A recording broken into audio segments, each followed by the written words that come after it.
My name is Enrique. My name is Eli. And my name is Tristan. So, we watched Forgotten 2017 Korean thriller suspense movie. I don't want to give it the horror title because it kind of lost it in the last 45 minutes. But, yeah. This was Eli's show. Movie. Movie, It yeah. was his movie. But before we get into our full thoughts on it, we got to give our 1 sentence review for it. And I'll go first. The first hour was some of the best genuine horror I've seen in a minute. I have something very similar. I was going to say that it very much lost the horror aspect that I liked about this. Oh boy. Y'all are gonna kill me again. I loved the tonal shift that happened in the second half and how it played out in the end. I don't hate you for saying that. Like I said, I think I liked the horror aspect a lot because it was also the mystery aspect, like, intertwined in it. Here's and that's the thing. what I very much enjoyed. I thought that the first half was decent, and I thought that the second half was better. And I don't agree with you because I feel like at this point you're coming into the show and like you're like using fortune teller Bob as crystal ball to see what our opinions are early, and you're like, okay, I'm gonna say the opposite of that. No, dude, it's not even like that. Because I didn't dislike the first half. I thought it was interesting, but I wasn't, sure of what was gonna happen. And then they had, like I said, a nice tonal shift, and everything flipped upside down. And I thought that it was fantastic at the end. I was extremely dissatisfied with the ending of this movie. Really? Really? See, It I was somewhere lost in the me. middle. Specifically, I can tell you where the movie pissed me off was the flashback. What? That flashback was unbelievable. Wait, the flashback where we saw what exactly happened. Yes, that was unbelievable because No way. emotionally, if you let me fucking talk, I can tell you, emotionally, it was good because like you see this guy gets down to we're jumping to the end, but just quickly. No, it's Emotionally, fine. you Let's see this just guy go over it. Yeah, emotionally, you see this guy just beaten down to fucking entire, like, just fucked, can't get money, nothing, right? Cool. Dude comes up, I'll give you money if you go fucking murder someone. Sweet. I'm down with that. The actual act of the murder happening was fucking dumb. Okay? It was. That was like immersion breaking stupid. And I feel like the movie was really smart and really thought out until then. If she's screaming and he's freaking out from her screaming, why the fuck do you run after the screaming person? Wouldn't you want to get away from the screaming? Yeah, you'd think. You know what I thought of in that moment, especially because we just watched it the other day, was Lenny killing the bitch, of Mice and Men, because she was screaming and he was like, "Stop screaming." But that was different. Like, that's how next to Lenny. I know, but that's how I treated it. And there's also no indication that this character had some sort of mental disorder. No, but it was also so stupid that that's just how I treated it. And you're misremembering that. Lenny didn't want her to go tell. Yeah, because exactly. she was gonna go snitch on them because they were like doing weird stuff, like sexual stuff in the barn. No. So Lenny was trying to stop her. I'm pretty sure that's what happened in Mice and Men. She was gonna go tell someone about something, and Lenny tried to stop her and killed her next. Nope. He was feeling her hair, and then he started pulling on it harder, and she says stop, and he wouldn't, and then she started screaming, and he got upset by that, and he was trying to keep her from screaming, and then he broke her neck. So what I said was correct. That was some weird sexual stuff.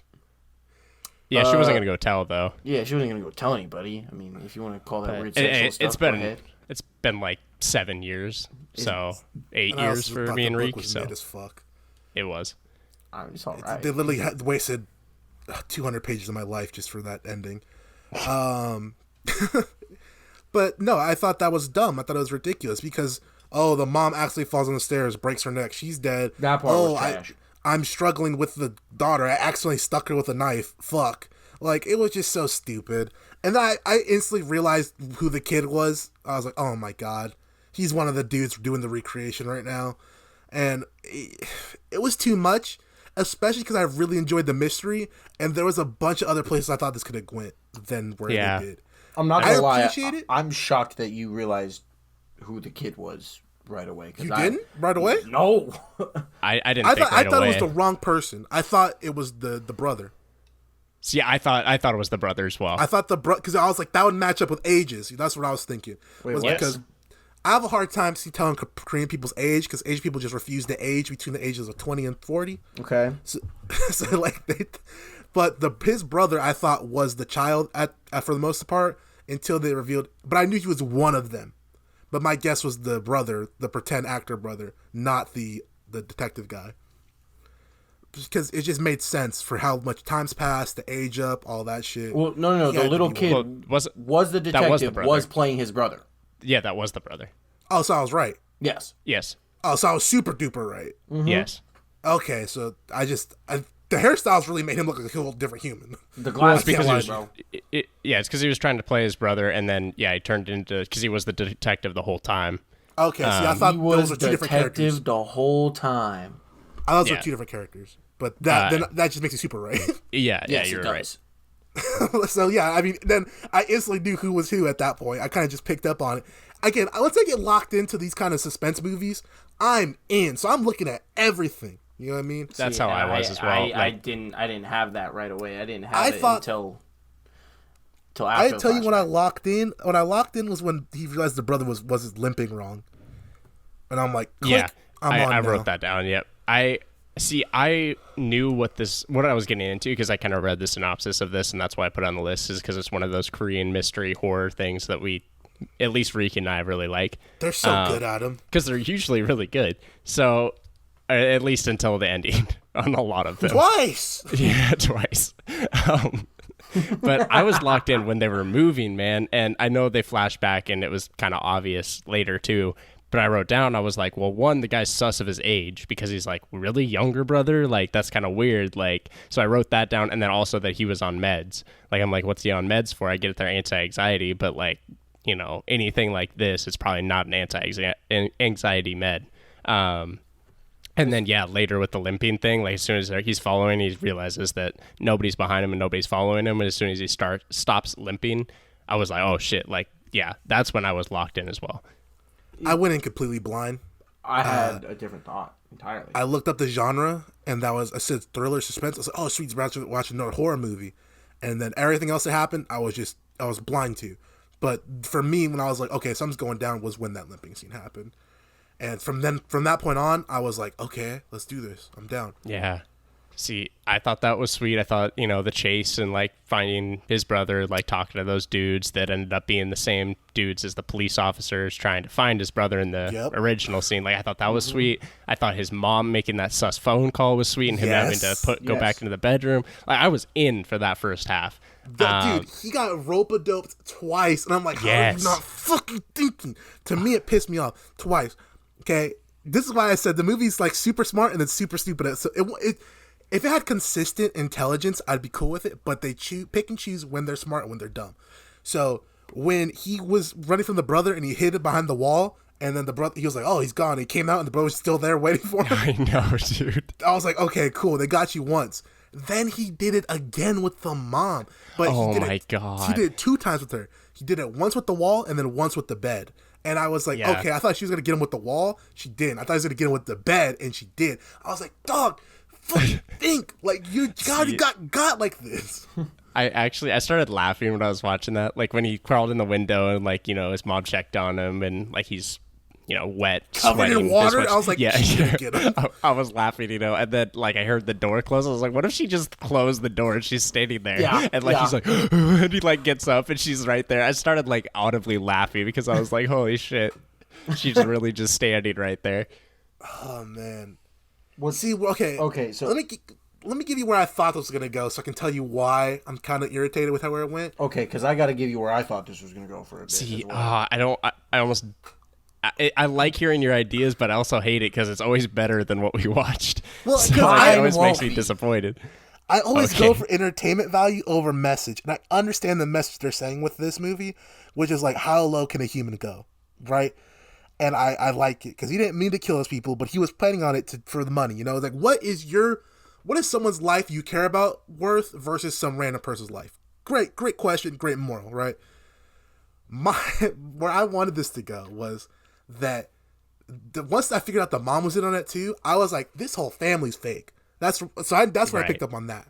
What I thought it was fake for is I thought that originally they're what his family used to look like, right? I thought they had taken the face of the brother in the van, but that didn't happen, of course. But that would have been kind of cool. It's like they cut his face off and put it on someone else. Wow. Okay. But that's like that's a different part of my story. That's Silence of the Lamb shit. It's not part of this story. So I thought that what was going to be explained to be happening was that this guy is a trust fund kid and he has mental issues. So when his parents died and stuff like that, or when they die, he gets left with all the money, right? So to the rest of society, his family's dead. But these guys know that. And they're like, look, if we set up this scheme, kind of like we're the Millers, basically. Like, we set the scheme to pretend to be his family, we can live in comfortability forever. So they all pretended to be his family. And the room that was locked up was going to be like where they killed his old family at or something like that. Because they kept saying, don't go in that room, don't go in that room, don't go in that room. Yeah. I thought it was going to have a bigger play than it did. But the only thing was that was the recreation of the murder. Which I didn't think was bad, but I did expect a bigger thing out of it because it was such an important key piece in that first at least 30 minutes. And I thought that they were holding him like a time capsule, having him relive his best moments in life so they could keep him happy while they're profiting off the money and siphoning from him over time. Because trust funds are like, since he have mental issues, it's like a delayed release. So they only get so much money, so much. So they're picking him off over time. Like, dude, take that. Take each money from that he's supposed to be getting. And that was going to be the reveal at the end is that, oh yeah, they're not his family. They've been taking money from him and stuff like that. And his family's been dead. Okay. See, what I thought, and this was based off of when they first said, he's taking meds and everything and all this. I thought that it was going to be, because we didn't know that he had been accused of murder and whatnot. So I thought that it was just going to be that his family, he was kind of like a black sheep in a sense. Like, he mentioned that he looked up to his brother a ton and that he really loved his brother. And so I thought it was going to be kind of like that situation where they're just taking care of him because they sort of feel obligated to. And then I thought he was going to murder all of them at the very end because they were forcing him into stuff that he didn't want to do. Because when his brother got taken and then that other stuff, I was like, oh, he's just imagining these things. It's the meds that he's on that's forcing him to do this, and he has the dreams and all that stuff. So he's just totally imagining this stuff. And I thought that was all going to build up, and with them just gaslighting him over and over again, I figured that he was going to just get all raged up and end up murdering his whole family, and that was kind of going to be the end of it. I had it's all fake thought, and I just threw it away right away because I hate that shit. I really, really do. I'm not saying I like it. I just thought kind of that's what it looked like it was going to do. I always have that thought in these kind of movies because they've done it so many times, but I always just discard it being like, don't do it because you'll piss me off. Yeah. See, after, what movie was that I was talking to you guys about with fucking... Shutter Island? Shutter Island, yeah. After just watching Shutter Island and talking to you guys about it, I thought it was going that direction as well, Tristan. Mm-hmm. Where, he was the crazy one the whole time and, he was on meds or whatever, and they were playing, to him, which is, I guess, a combo of both of your guys' things, but I definitely went that route as well. But I also, I didn't really put a whole prediction together. I just had the clues in front of me. I'm sorry, Shutter Island is really good, though. They do that very well. It is, yeah. I think my years of playing detective games, Danganronpa and shit like that, I always want to piece the puzzle together and get my correct answer out. I'm always like, can I be right before they get me the answer? Sometimes I hit, sometimes I miss. Sometimes I'll have clues, but I won't have the right solution correct, But I always have an issue with the movie chooses a moral over entertainment value. Yeah. And I think that's what makes a great movie is when you can mix them both. And I think that's why I love Get Out so much, is because it mixes a great moral story of what they're trying to explain and overall tones and themes, while also creating a movie that if people didn't understand those themes, they'd be like, damn, that was a good movie. And that's my only issue with the last two that we've watched, is that they go for these themes, or sometimes they don't go for the themes at all. They just go for weird shit. But they go for this ending that tries to do a little bit too much, and it just ends up coming out flat.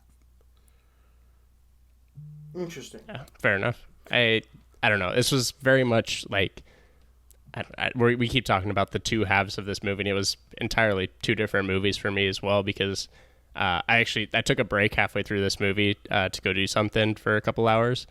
And it was right as he went into the actual police office and like was talking to him, which is about halfway through and about where that shift started. Mm-hmm. So taking the break exactly where that tonal shift is really like it separated this movie into two parts for me, even more so.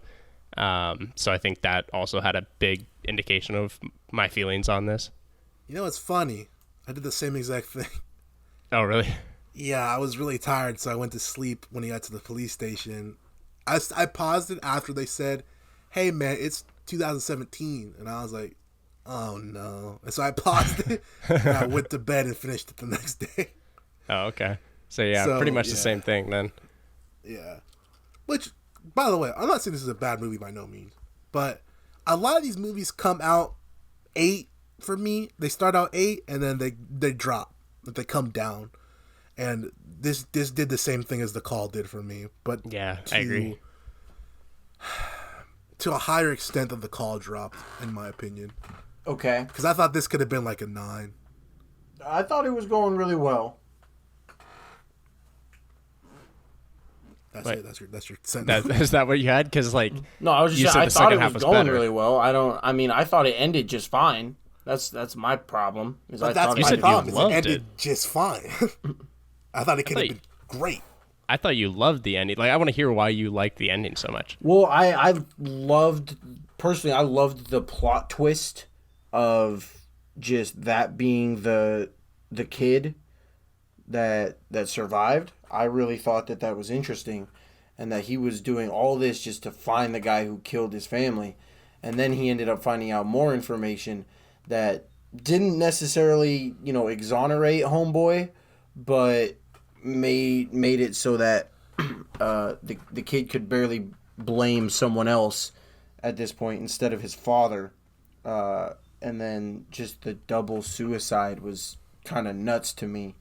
I think that made it a more interesting ending instead of feeling like there was actual justice in any way, shape, or form. Both of them were completely dissatisfied with what had happened to them in their lives, and so they just ended it. And I think that made it a much more interesting ending than it certainly could have been, even on the path they're on. You know what fucked up that twist for me was that I started poking holes through shit when they were like, "Oh yeah, it's a detective agency doing this for to figure out how it happened." I'm like, this wouldn't happen. If they had proof that this is a murder, they would already hung your ass. You'd be dead. You know what I mean? So I knew that there was someone with an ulterior motive to get this, and I didn't believe it was the family. I was like, why would they want this? They would just want revenge. Like, this is bigger than that. So I started poking holes, and that's what supported my evidence that it was the kid. Like, he's the one who set this all up to get the information. Also, not to, just disregard what you said. There's a statute of limitations on murder in Korea.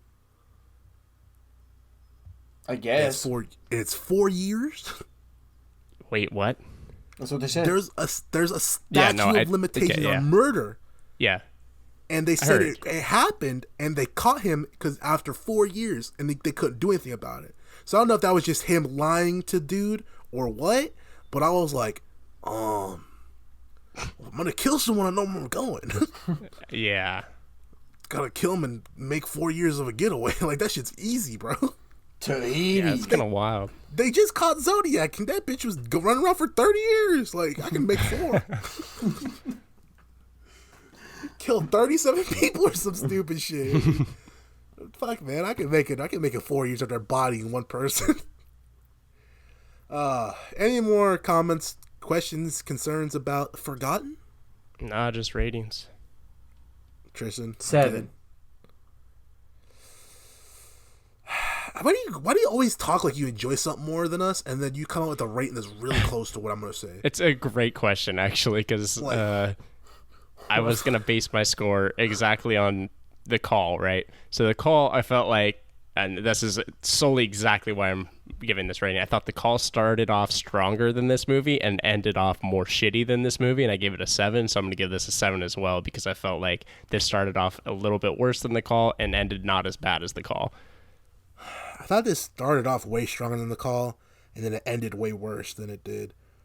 And I also gave the call 7.5. I'm gonna give it a 6.5.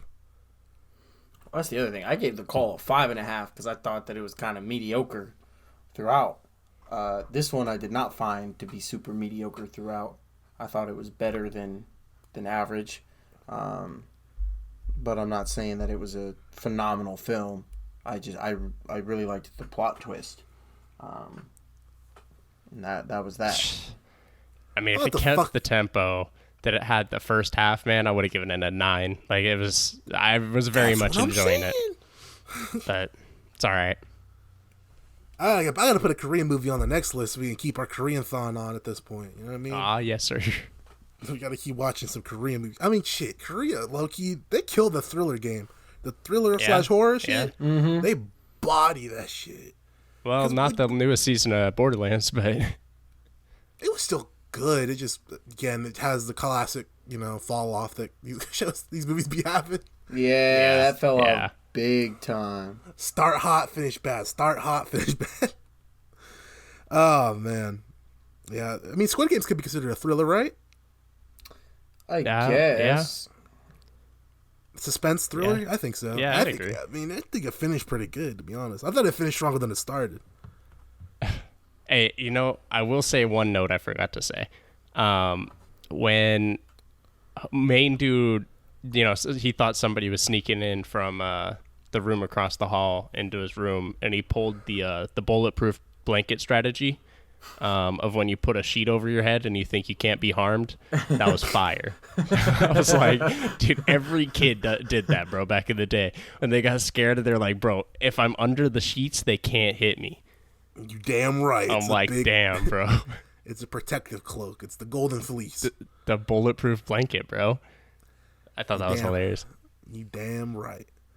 So yeah, that was today for us, I guess, man. It was really fun. Watch some good stuff.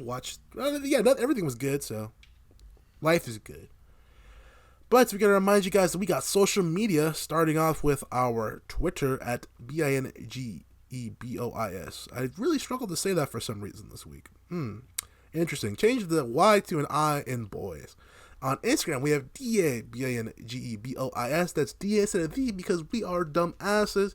You'll find pictures and thumbnails of our score so you can see if you want to listen to the episode or skip it because you're angry about what happened. You can also find us on TikTok where we post nothing at DABINGEBOIS. That is the same as Instagram. Change the Y to an I and it's D instead of V. Thank you guys for hanging out with us today. We want to remind you that with you today, my name was Enrique.